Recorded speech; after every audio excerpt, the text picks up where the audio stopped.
Beware of monkeypox virus entering Bali. Passengers screened at airport. And governor agrees to provide incentives to agencies that help collect foreign tourist levies. Stay tuned for details on these stories and more.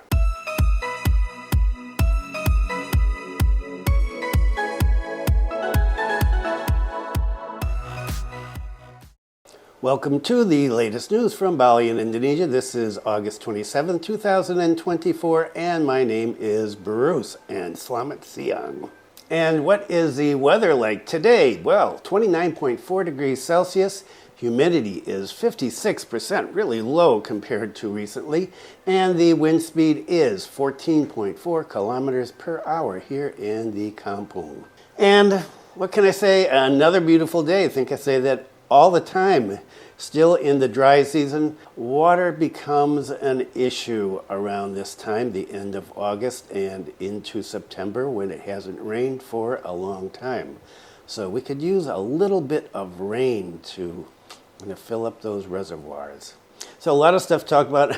Fortunately, not enough time because, I'm keeping this to 20 minutes at the max. There are detentions and deportations going on. Some Russian tourists who were detained for allegedly being hookers, and they didn't have the money to go home, and so they've been locked up in detention at immigration. And a bunch of people who are overusing their visas and have been busted up here in Singaraja.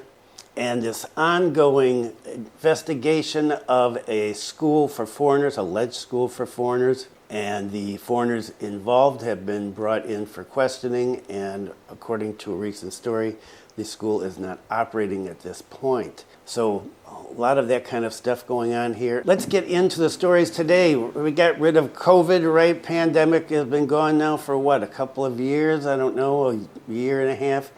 And now we've got monkeypox. And according to all the news that I've seen, we don't have any here yet. But beware of monkeypox virus entering Bali. Passengers screened at airport. Denpasar Health Quarantine Center, BBKK, asked the airport authorities to be on the alert for Mpox or monkeypox in order to prevent the entry of the monkeypox virus into Bali. Passengers from abroad are also being asked to undergo body temperature screening using a thermal scanner. Apparently there are 3 of those scanners at the international terminal.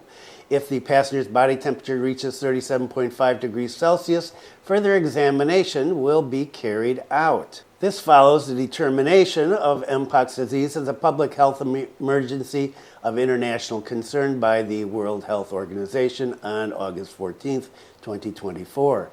In addition, in a letter issued by the Denpasar Quarantine Center, airlines and airport communities are asked to report to BBKK Denpasar officers at the airport if passengers or aircraft crew are found to be sick with symptoms of the virus or have a fever. General manager of the airport, in an official statement related to the increase in Mpox status as a public health emergency of global concern, said that the airport continues to coordinate intensively with the Denpasar Health Quarantine Center. This is done, he said, in order to prevent the spread of Mpox on the island of Bali. He continued, if there are passengers who are indicated to be infected, then airport officers will hand them over to BBKK in Denpasar for further handling. Passengers who are indicated to have the Mpox virus will be isolated first at the International Terminal Clinic room before being examined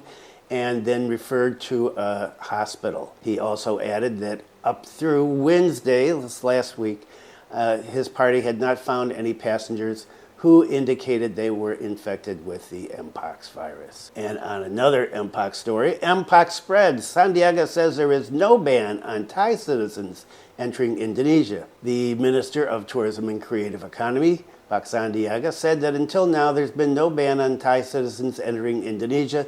This follows the discovery of monkeypox cases in Thailand. He said everyone is alert, however, there's no need to panic.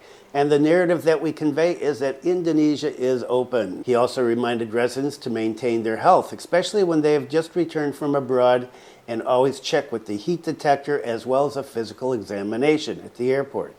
He said, we hope that we can maintain this together, especially in September, because there's going to be many big events then. The Tourism and Creative Economy main expert of the Ministry of Tourism and Creative Economy explained on Monday that her party received information from the Director General of Air Transportation regarding the anticipation of Mpox carried out by the Ministry of Health. The procedures, she said, at the airport will be re-implemented, especially for direct flights. Then the EHAC application will also be re-implemented, really, as a form of anticipation of the Mpox outbreak.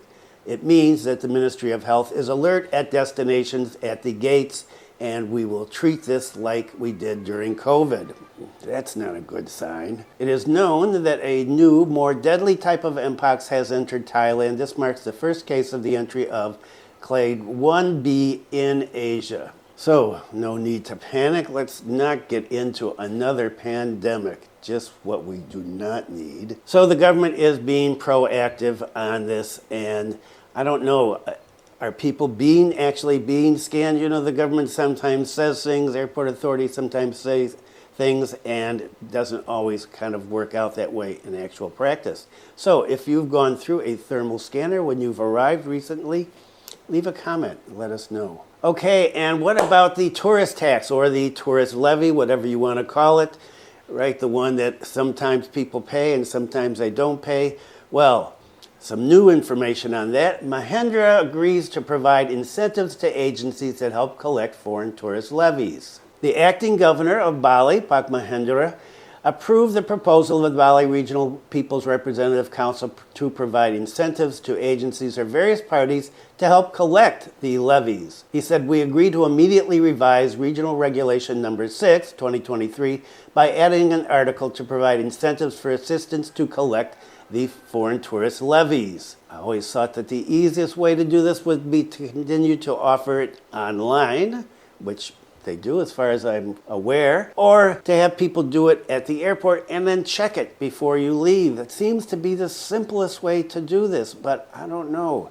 The government doesn't seem to be able to get that together. In addition, the Bali provincial government, Pemprov, will impose sanctions on foreign tourists who do not pay the levy. This is new. Mahendra also agreed with the council members' suggestions to optimize Bali's original regional income, PAD, especially from the foreign tourist levies. The optimization efforts include socialization and education of information on the levies and cooperation with various tourism associations and the Bali Regional Development Bank, and assigned the Tourism Office and Bali Tourism Satpol PP to conduct regular monitoring and evaluation at tourist attractions.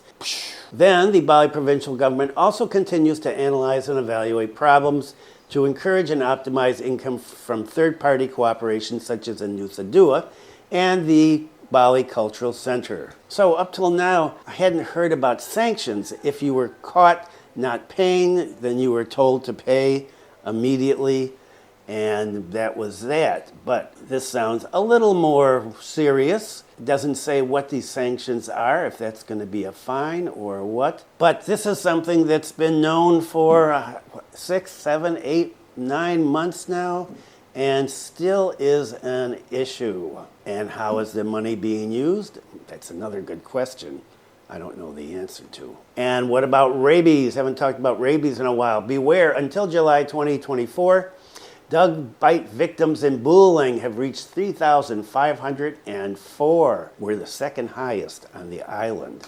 This number of 3,504 was revealed by the acting head of the Buleleng Regency Health Service. According to him, this shows that there are still many stray dogs in Buleleng. However, this is not accompanied by an awareness that bites to humans can also cause rabies, he said. He reminded that the earliest and best effort is to avoid bites, okay? And for example, don't release your dogs either. Keep your dogs at home. Handling dog bites has a big risk, he said. If it's positive for rabies, the risk of death can reach 100%. The Buleleng Health Office also continues to warn the public to remain vigilant.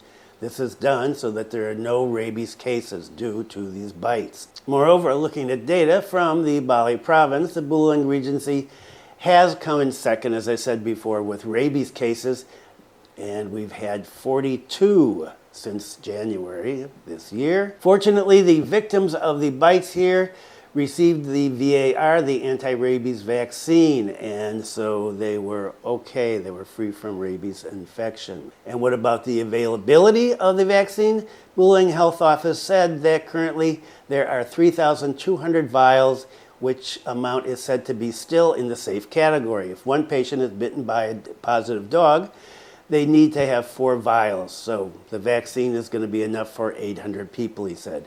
He said that if you use the vaccine and you've been bitten by a rabid dog, it's 100% that you are not going to be infected with the virus. He said the task of the bitten community is not to come and ask for the vaccine, but to consult regarding indications for getting the vaccine. Health workers then calculate the score and examine the factors causing the bite and the condition of the dog.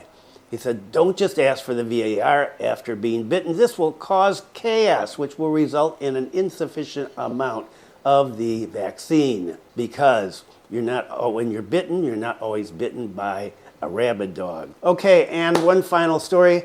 What about tourism in Buleleng? Am I going to talk about the airport? A little bit. Buleleng needs better accessibility to boost tourism. Regional Secretary of Buleleng Regency expressed the importance of increasing accessibility in order to advance the tourism sector in Buleleng. The considerable distance between South Bali and North Bali, according to him, is one of the main obstacles that make tourists reluctant to visit Buleleng. He said Buleleng's tourism potential is very large, ranging from lakes, beaches, unique art and cultural riches, waterfalls. However, limited accessibility makes tourists prefer southern Bali. He continued, tourists with short vacation time tend to choose destinations that are closer to the airport. As a result, Buleleng loses many opportunities to get tourist visits. In fact, tourist destinations in Buleleng are no less interesting than other regions in Bali. He said tourist destinations in Buleleng are always maintained, the beaches, the forest, the environment. But this maintenance is not accompanied by an increase in visits. This certainly has an impact on heavy operational cost if the income is minimal. The latest data shows that the number of tourist visits in Buleleng is only around 10% of the total number of tourists visiting Bali. Wow, that's pretty low. The number of foreign visits in July was recorded at 270,000 and domestic visits 500,000. But most of these only stop briefly and do not stay overnight in Buleleng. To overcome this problem, he hopes that the central and provincial governments will conduct an in-depth study related to the development of transportation infrastructure connecting South Bali and North Bali. I think this has been done to death already. The construction of toll roads, fast trains, and even the new airport, yes, the airport, is considered very important to accelerate accessibility and attract more tourists. A thorough technical study from the central government regarding the appropriate mode of transportation for tourism accessibility is necessary, so that the tourists who come to Bali, when they visit other areas, especially to Buleleng, do not lose much time due to difficult accessibility. With this, the cakes of tourism will also be felt by the people of North Bali. And I know there are some people up here who don't want too many tourists up here if you're not involved in the tourist industry, because it's nice and quiet here. It's one of the attractions of Buleleng and Lovina and Pamutaran and over that way Arsani and that whole area down along the eastern coastline. Okay, so that is it for today. So have a good time. If you are partaking of activities here that have a risk potential, make sure that safety and health protocols are being followed before you partake. Thanks for viewing. Be kind to someone today. Stay safe, and I will see you next time.